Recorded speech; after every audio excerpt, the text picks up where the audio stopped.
नमस्कार दोस्तों, मेरे प्यारे साथियों, आप लोग के बीच लेकर आया हूं यानी आज की कहानी बहुत ही ज्ञानवर्धक होने वाली है।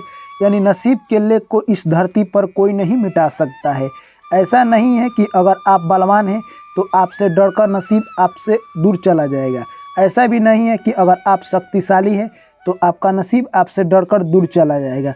दोस्तों, आप धरती पर चाहे जो भी है, अगर आपके नसीब में वो लिखा है तो वो होकर रहेगा, चाहे आप कुछ भी कर ले। इसीलिए कहा गया है मेरे दोस्त कि इंसान को हर वक्त यानी कर्मशील रहना चाहिए, यानी अपने कर्म को प्रधान रखना चाहिए। फल की चिंता किए बिना आप कर्म को कर्मनिष्ठा के भाव से करें और आप दुनिया का सर्वश्रेष्ठ ऊंची चोटी पर पहुंचेंगे।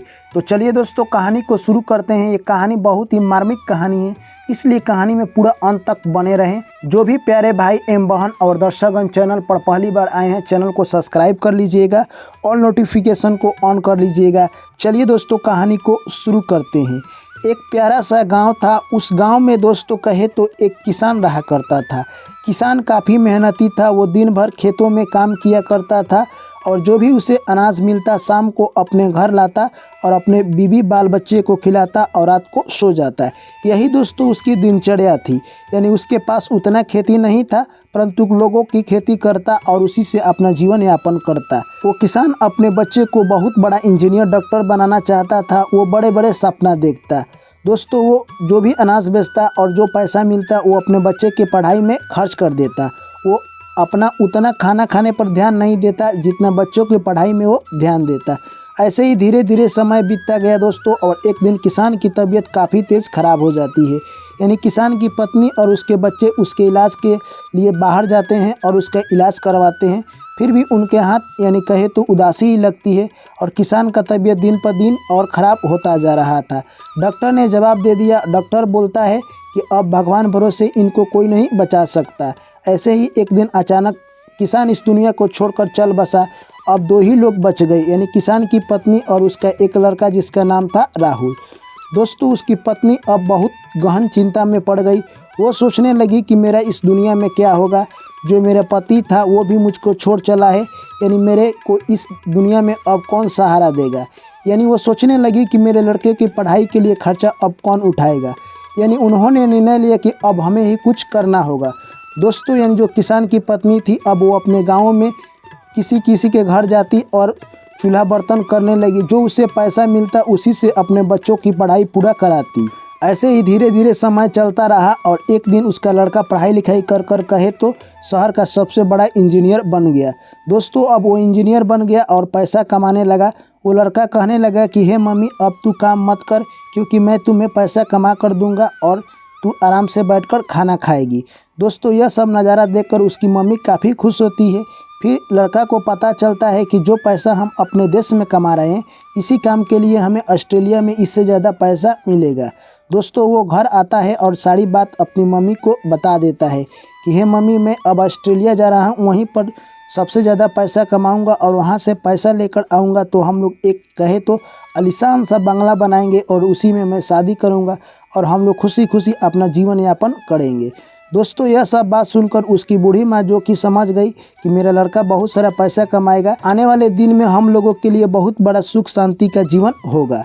दोस्तों, वो लड़का ऑस्ट्रेलिया चला जाता है पैसा कमाने के लिए।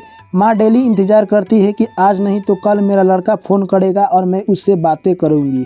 धीरे धीरे ऐसे ही समय बीतते गया और 2 से 3 साल निकल गया। लड़का एक दिन भी बीच में फ़ोन नहीं किया। अचानक एक दिन माँ के पास फ़ोन आता है और लड़का बोलता है, हे मम्मी, यहाँ पर मेरा यानी कहे तो बहुत बड़ा जॉब लग गया है और मैं अच्छा खासा पैसा कमाता हूँ। क्या तुम्हें पता है? मम्मी बोलती है कि तू इतने दिनों से क्यों फ़ोन नहीं कर रहा था। तभी लड़का कहता है कि मुझे ड्यूटी से टाइम ही नहीं मिलता है, इसीलिए तेरे पास फ़ोन नहीं किया करता हूँ।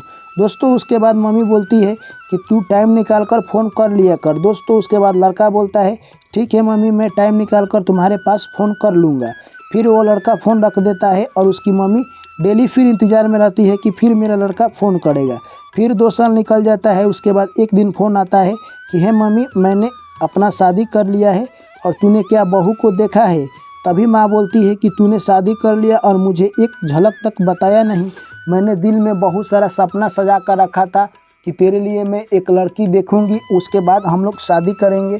तू वहीं पर शादी कर लिया, एक बार भी मुझे बताया नहीं। दोस्तों उसके बाद लड़का बोलता है ठीक है मम्मी, मैं तुम्हें अपने बहू से ज़रूर एक बार मिलाऊंगा। यह बात कहकर लड़का फ़ोन रख देता है और उसके बाद दोस्तों फिर उसकी मम्मी डेली इंतज़ार करने लगती कि मेरा लड़का कब फ़ोन करेगा। ऐसे ही दिन निकलते गए और 2 साल हो गया। फिर वो लड़का एक दिन फ़ोन करता है और बोलता है कि हे मम्मी, तेरा पोता हुआ है, क्या तुमको पता है? यह बात सुनते ही कहे तो माँ का दिल गदगद हो गया और वो कहने लगी कि तुम मुझे जल्दी से मेरे पोते से मिला दे।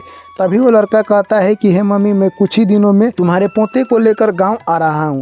मम्मी बोलती है ठीक है चल, तू जब आएगा तो फ़ोन एक बार ज़रूर कर लिया करो।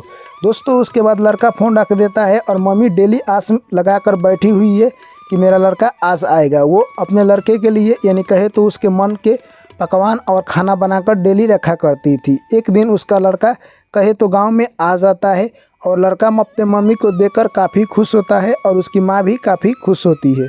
तभी लड़का कहता है कि हे मम्मी, तुम मेरे लिए खाना बना, मैं अभी प्रॉपर्टी डीलर के पास जाकर आता हूँ। तभी उसकी मम्मी बोलती है कि प्रॉपर्टी डीलर के पास तू क्यों जा रहा है? वो लड़का बोलता है कि अपना जो घर है उसे मैं बेचना चाहता हूँ। उसकी मम्मी बोलती है कि तेरे पिता ने यानी खून पसीना की मेहनत से ये घर बनाई है, तू उसे बेचना चाहता है, आखिर क्यों? तभी वो लड़का कहता है कि हे मम्मी, हम लोग ऑस्ट्रेलिया में रहेंगे और इस घर का क्या, अब हम लोग यहाँ पर नहीं आएंगे। अगर यहाँ पर ये घर रहेगा तो दूसरा कोई हड़प लेगा, इसे बेच देंगे और जो भी पैसा मिलेगा हम लोग लेकर यानी वहीं पर चलेंगे। दोस्तों यह बात यानी कहे तो उसकी मम्मी को समझ में आ गई और लड़का जाता है प्रॉपर्टी डीलर से अपना घर बेचकर पैसा लेकर चला आता है और अपनी माँ को यानी लेकर एयरपोर्ट निकल जाता है। दोस्तों अपनी माँ को ले जाता है और एयरपोर्ट पर यानी कहे तो बाहर ही बैठा देता है और वो अंदर जाता है और बोलता है माँ तू यहीं पर बैठी रह, मैं अभी सामान चेक करा कर आता हूँ। दोस्तों वो लड़का अंदर चला जाता है और माँ बैठी बैठी इंतज़ार कर रही थी। देखते देखते शाम के 4 बज गए। माँ का भरोसा उठ गया और माँ जाकर सिक्योरिटी गार्ड से बोलती है कि मेरा राहुल नाम का लड़का यानी अंदर गया है सामान चेक कराने के लिए, तुम जाकर उसे बुला लाओ। तभी सिक्योरिटी गार्ड कहता है कि हे माताजी, यहाँ पर कोई राहुल नाम का व्यक्ति नहीं है। तभी वहीं पर दूसरा सिक्योरिटी गार्ड आता है और बोलता है कि इस बूढ़ी माँ के साथ आप क्यों जिद कर रहे हैं, जाकर एक बार चेक कराओ रजिस्टर में कि राहुल नाम का व्यक्ति कोई यहाँ से फ्लाइट किया है या नहीं। तभी वो सिक्योरिटी गार्ड जाता है और रजिस्टर में चेक कराता है तो उसमें लिखा था 9:15 पर राहुल नाम का एक व्यक्ति ऑस्ट्रेलिया के लिए रवाना हो चुका है। यह बात आकर इस बूढ़ी माँ को बता देता है। जैसे ही बूढ़ी माँ सुनती है कि उसका बेटा यानी घर बेचकर जो पैसा मिला था वो लेकर ऑस्ट्रेलिया निकल गया है और बूढ़ी माँ को वहीं पर छोड़ दिया है, बूढ़ी माँ के यानी पैरों तले ज़मीन हट जाते हैं और बूढ़ी माँ को उम्मीद जो लगाई थी वो सारा आस टूट जाता है और मानो कि उनका कलेजा फट गया। बूढ़ी माँ यानी तरफ तरफ कर रोने लगती है और वहाँ से चल देती है पैदल ही। दोस्तों वो 1 से 2 माह तक आने में अपने घर लगा देती है और अपने घर के सामने एक पक्का था वहीं पर आकर सो जाती है। सुबह होता है, मालिक उठता है और देखता है तो बोलता है हे बूढ़ी माँ, ये घर तूने बेच दिया है और इस घर पर तुम क्यों आकर बैठी हो? तभी सारा कहानी बूढ़ी माँ अपनी सुना देती है। यह कहानी सुनते ही घर का मालिक बोलता है ठीक है, मैं तुम्हारे लिए एक कमरा बुक कर देता हूँ, तुम इसी कमरा में हमेशा रहना। दोस्तों उसके बाद यानी बूढ़ी माँ कहती है क्या ज़माना आ गया है, पराए अपने हो गए और अपने पराए हो गए। यह बात सुनकर यानी कहे तो प्रॉपर्टी डीलर का दिल पिघल जाता है और वो बोलता है हे बूढ़ी माँ, आज से तुम्हारा घर तुम्हारा ही रहेगा, क्योंकि हमारे पास बहुत सारा घर है, अब ये घर तुम्हारा रहेगा। और प्रॉपर्टी डीलर वो घर छोड़कर चला जाता है। बूढ़ी माँ अब उसी घर में रहती है और जो भी आसपास के लोग थे उन्हें कुछ खाना दे दिया करते हैं, वही खाना खाकर बूढ़ी माँ अपना ज़िंदगी बिता रही थी। दोस्तों समय सबका एक साथ ही निकलता है, चाहे आप गरीबी में जी रहे हैं या अमीरी में। एक दिन की बात है, बूढ़ी माँ इस दुनिया को छोड़कर चल बसती है। दोस्तों धीरे धीरे समय निकलता गया और उधर राहुल था जो कि उसके भी बच्चे बड़े हो गए थे और अपने बच्चे का शादी विवाह कर देता है। एक दिन उसके बच्चे के जो कि बीवी आई थी वो राहुल को लात मारकर घर से निकाल देती है। तभी राहुल को अपनी मम्मी की याद आता है और वो ऑस्ट्रेलिया से फिर अपने पुनः देश वापस आ जाता है और अपनी मम्मी की तलाश में गांव में आता है।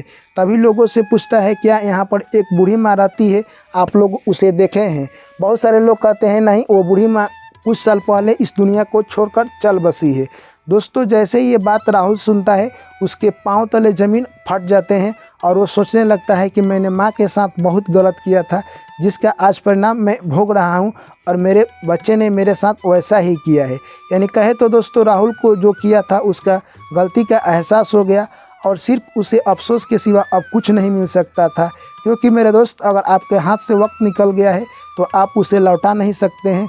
किसी से लिया हुआ कर्जा वापस किया जा सकता है, किसी का एहसान चुकाया जा सकता है, पर आपके हाथ से जो वक्त निकल जाएगा उसे धरती पर कोई नहीं लौटा सकता है। इसीलिए मेरे दोस्त वक्त का कदर करना चाहिए। यानी उसके नसीब में वही था कि उसके हाथ से मम्मी निकल गई और अपने बच्चे भी उनके हाथ से निकल गए, और जैसा किया था अपने मम्मी के साथ वैसा वो भोग रहा था। यानी उसे अब शर्मिंदगी आ रही थी, वो गांव में किधर भी नहीं जाता, अब लोगों से मुंह दिखाने भी लायक नहीं था क्योंकि वैसा नीच काम किया था। तो चलिए दोस्तों, ये कहानी आप लोगों को कैसी लगी हमें कमेंट कर बताएं, क्योंकि दोस्तों आप लोगों की कमेंट का हमें बेसब्री से इंतज़ार रहता है। दोस्तों आप लोग कमेंट करते हैं तो हमें बहुत अच्छा लगता है, ऐसे ही आप लोग कमेंट करते रहिए। चलिए आप लोगों से मिलते हैं फिर अगली कहानी में एक प्यारी कहानी के साथ। तब तक के लिए सभी साथियों और मेरे प्यारे भाई एवं बहनों और दर्शकगण और सभी बहनाओं को मेरा प्यार भरा नमस्कार, सुप्रभात, thank you, take care, bye bye, जय श्री कृष्ण, राधे राधे।